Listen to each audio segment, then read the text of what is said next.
Miss Janice. Hi! Hello Question po. ko na kay Joaquin.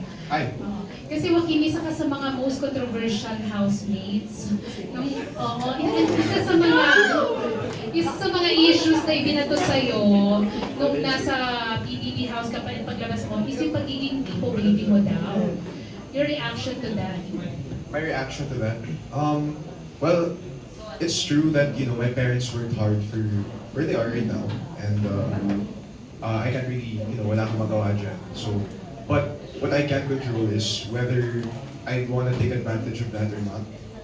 And ang masasabi ko lang talaga is gusto ko talaga gamitin yung hagdan, hindi yung elevator. I want to work hard for where I want to be. I want to work hard for where I want to be, and I want to deserve what I have. Because, yeah.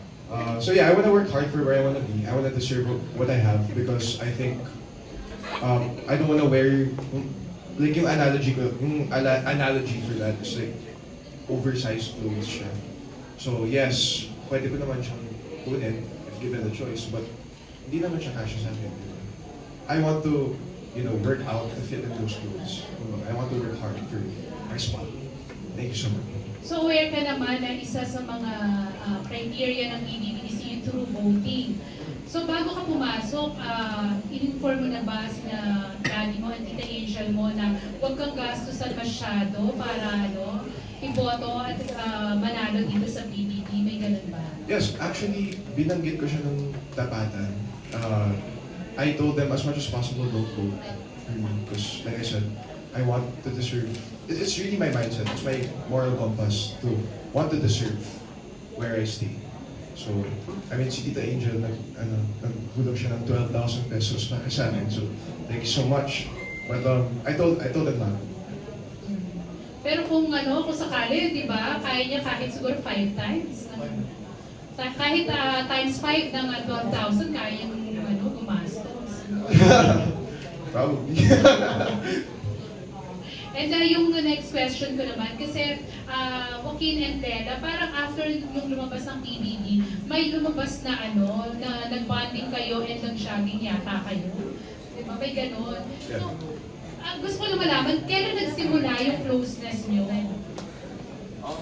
Friends na po talaga kami before PBB pa po. And yeah, I mean, we met before we launched. And then, parang magka-chat lang kami. And then, nagkataon na we have the same interests and stuff and vibe. Tsaka lagi siyang umuoo sa mga, sa mga ayaw. nagkalinamin mo nung magka-chat. Hindi. Friends No, na. There's nothing wrong.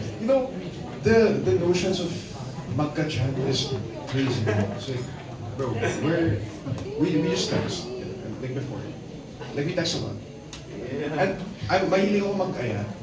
So, I love the friends who always say yes. And she always says yes. So, ang real score, friends lang talaga. Friends lang po. Ang bilis! Ang bilis, Lela! Kasi parang feeling ko kanina pa niya gusto kunin yung mic ni Joaquin. Hindi na pinapalo. And si Lela, kasi alam naman natin very strict ang kuya mo, di ba? And ang mamo naman, sinasabing stage mom. So, sino mas mahigpit sa kanila? Si Kuya, si Mama, ano lang yun. Pero si Kuya may pagka-respect. Anong mga paalala niya sa'yo, binibili niya sa'yo? Si Kuya po. Yes, ako. Na dapat gusto ko daw po yung ginagawa ko. Kasi before pa po ako pumasok sa industry po na to, sinabi niya na po sa akin na hindi lang puro rainbows and butterflies, madami rainbows or roller coaster rides, daming ups and downs. And sabi niya, inisa-isa na po talaga sa akin and tinanong niya kung kaya ko daw po. And then, yeah, yun lang po. Pinaalala lang niya po sa akin na it's not going to be easy. So you have to love it. Kailangan daw sigurado ako. But sobrang supportive po ni Kuya. May mga paalala din ba siya sa'yo about boys? Wala siyang specific na sinabi paalala. Huling sabi lang niya sa akin, ayus-ayusin mo, Carmel. I gets ko na yung ibig sabihin niya doon. So wala naman siyang mga, yung pagbabantay talaga, na yung mga paligid sa'yo, mga nagpaparamdam sa'yo. Meron pa rin. May silip-silip pa rin siya. Pero, si Kuya gusto lang naman niya po ako maging masaya. And I'm 20 na rin naman po. So, he's just being supportive. Sabi mo ngayon, ma'am mo, hindi naman, mas mahigpit si Daniel kaysa kay Miss Carla. So kayo, Miss Carla, okay ba kung sakaling may manliligaw na sa'yo, Rela? Yung mom ko, if okay lang po sa kanya. Oo. Yeah, okay naman po. And basta tamang edad meron po. Decide. So ano namang payo ng ma'am mo? Na, ayun din po, same lang kay Kuya na if ever bubuksan ko yung puso ko. If ever bubuksan ko yung heart ko, kailangan sigurado po ako at dapat sa tamang tao. Yun na lang po yung advice ko sa akin. Amen. What? Ano yung report? Sino kaya sa yung unang magkaka-boyfriend? Charot! Si Miguel. Wala bawal si Mama. Si Miguel yung girlfriend. Ayun, thank you, Lela. Thank you po. Thank you, Madam. Thank you! Okay, ituloy na natin yung ngayon pinag-uusapan na natin ang inyong famous parents or kuya dahil related dyan itong next question from Pauline Pascual of Daily Tribune. This is for Lela and Dean. What's one misconception people have about you just because you have a famous parent or kuya? Misconception na gusto niyong itama. Na we get everything we want. Because we really don't. Ano yung isang bagay na sige Lela, mag-share ka kahit isa lang. May isang bagay ka bang gusto sana makuha pero hindi mo nakuha? Isa pa. Wait. Habang iniisip mo yan, sige, dito muna tayo kay Joaquin kasi medyo mahirap nga namang sagutin niyo. But it's like Misconception. misconception. I don't know. There's a misconception about level movies for it being bad. And while there are people in this world who have gotten their place from an unjust position, it's unfair for people like me and Bella na when yung mga kamag-anak namin, they got it through through the right way. They got it justly.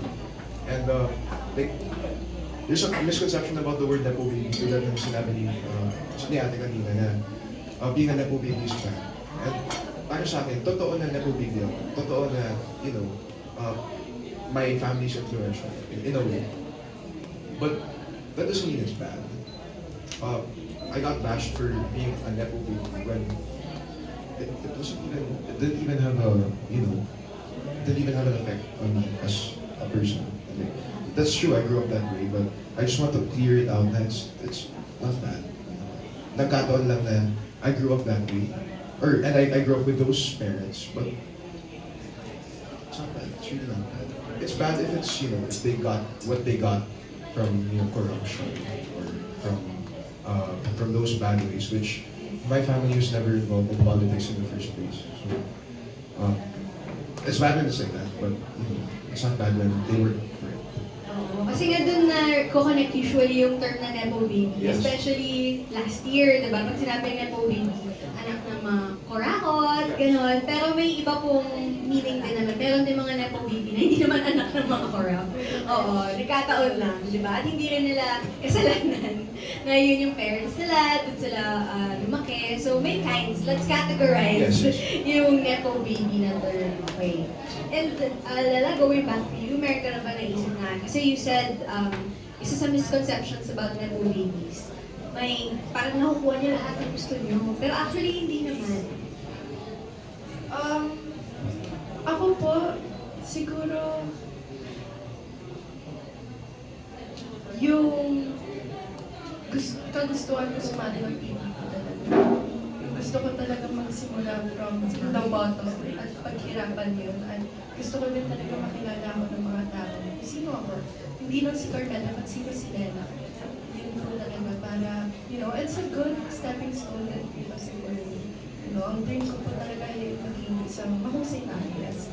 So, paano ako magsisimula? So, I had to do something. I had to get out of my comfort zone and push my limits and like to I have to push my limits to be able to reach my full potential.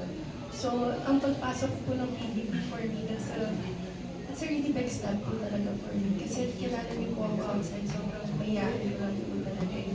It's not something na papasukin ko po, but I still did for my kids para sa pangalan ko. Yes. So, akala ng lahat, this conception is, kapag Nepo Baby, gusto mo maging sikat na artista, magaling na actress, makukuha mo agad. Pero, ikaw, you proved na, hindi, dadaan ako sa tamang proseso, gagawin ko yung ginagawa rin ng ibang mga big stars ngayon, di ba? Nagsimula rin naman sila sa PBB, from nothing, and ngayon nga, andun ka na, and you're on the path to achieving your dreams, or reaching for your dreams. Okay, now let's go to our next question. Do we have time for